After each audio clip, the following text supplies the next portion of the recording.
408 kilometers above the Earth's surface, that is 254 miles, is the International Space Station.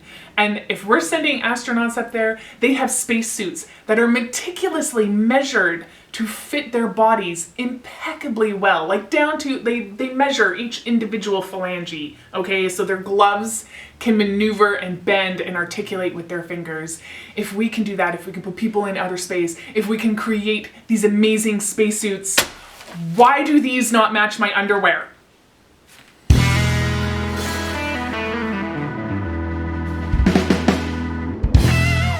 So, we all know what the problem is.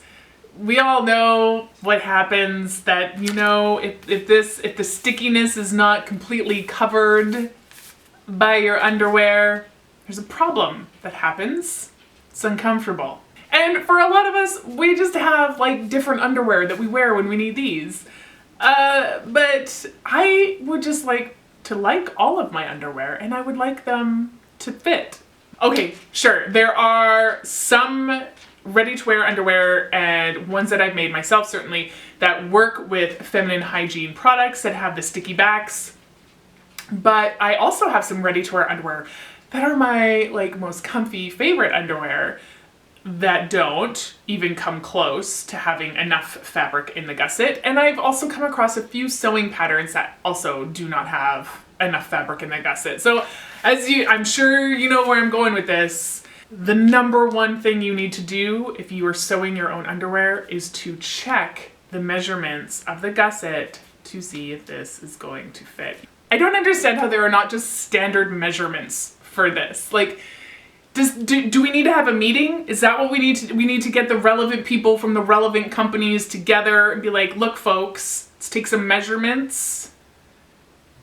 I'm gonna switch my camera so that we can do like a quick, let's see what we need to measure, let's check it out. And if it's not, the measurement's not gonna be good for you, how do we fix that? It's a super quick fix. We're gonna get into that right now. Okay, first off, if you're using a half pattern that gets cut on the fold, don't fold your panty liner to find the center, the measurement from the center out, especially if you're using a thick pad like this, because where you folded it, the width and the bulk of that is actually going to take up some of the width of your overall pad. So always measure it folded open.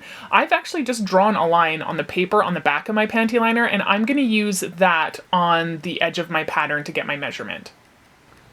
All right, so I've got a pattern here that I've taken off of a pair of ready-to-wear underwear that I really, generally, I love them. Like 3 weeks out of the month, they are my absolute favorite underwear to wear. But that 1 week out of the month, they just make me angry. So first thing I'm going to do is I'm going to check my pattern against that line that I've put on my panty liner. And lo and behold, there's one small section where it's about like it gets up to 1/4 of an inch almost, where that pad is going to be overhanging the fabric. And that's if the fabric's laying completely flat. It's almost never, like it's hard to get it completely flat when you're putting the pad on. So obviously I need to make some adjustments. So I'm just going to flip my pattern upside down. Just since it's such a thin piece, and I'm going to secure my other piece of paper on the back just with some Scotch tape. All right, now I can make any adjustments that I need to. So I'm going to line up my panty liner.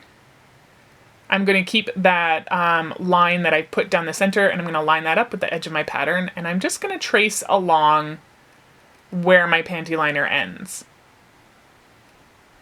Now, I don't want to just stick with that line because, I mean, let's be honest, we need a little wiggle room here. So I'm going to go about another 1/4 inch outside of that line.